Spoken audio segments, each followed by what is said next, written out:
Okay, this is Olive Oil, Gary Walker, the Tree Whisperer. We're still over here in Italy, and boy, I wish I had a slice of pizza right about now with a nice glass of Chianti wine, but we got to talk about the sun right now. So the sun is that little orb that's about 93 million miles away from us, and it's the center of our little bitty solar system, and out from the sun is Mercury, Venus, Earth, Mars, Jupiter, Saturn, Uranus, Neptune, and Pluto. Why are we talking about the sun? Well, because the sun is integral to all living things, and most particularly to trees. So back in the school days, we probably all remember the term photosynthesis. And the way that works for trees are the only living systems that we know about that take raw sunlight and magically convert it to food or complex carbohydrates, sugar, and starch. So the process goes like this.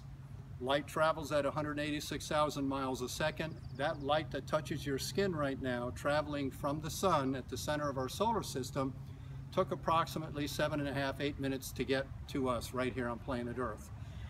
When that sun hits the leaves, or let's think of the leaves on a tree as solar panels on the space station above us, without those big extender panels on that solar space station up there, they would not be able to run all their HVAC systems and everything else necessary for life. Same thing for trees.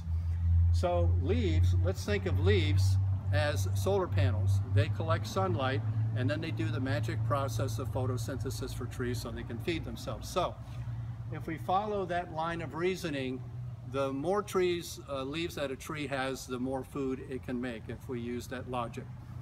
Now there's kind of a magic number, a sweet spot when we're thinning out or lacing out a tree. And by the way, I practice what's called artistic lacing and shaping, and that's where we do not only what is botanically correct for the tree, but also it ends up being visually very pretty as well. Allows light and air to pass through the tree.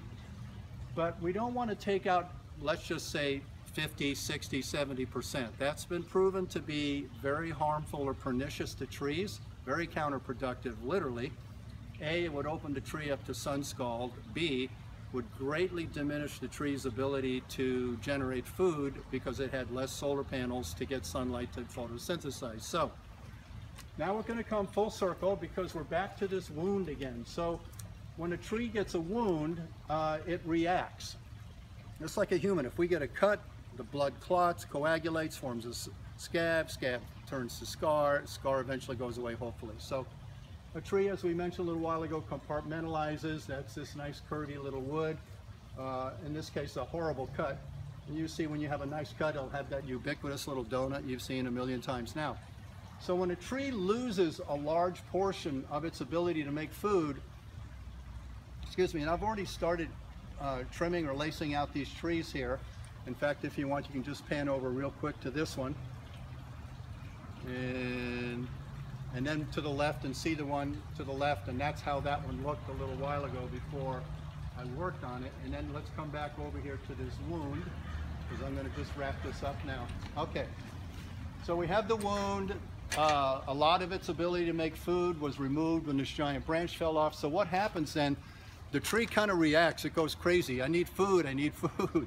It'd be like you sending your wife down to the grocery store. You know, don't take the car, take the dump truck, load it up with food. We need lots of food, we're hungry. So what trees do is they put out lots of suckers. You see, these are all tender little shoots right here. They're not mature, and you'll see the whole interior is loaded with them. I've already removed quite a bit of them in here. Now that's not natural at all. But it is natural when a tree receives a catastrophic wound, because the tree says, I got to make more food. Well, how does it do that? It sends out shoots and suckers almost always all along the interior branches of the tree so that it can make more, you know, pizza and get more Chianti wine and have some olive oil so it can have a good Italian meal. That's kind of basically the process. So speaking of that, I think that's probably it right now. So that's photosynthesis, and I better get back to my work here before my boss comes over here. And anyways, I just got to say, arrivederci. This is Gary, the Tree Whisperer. I'll be talking to you later.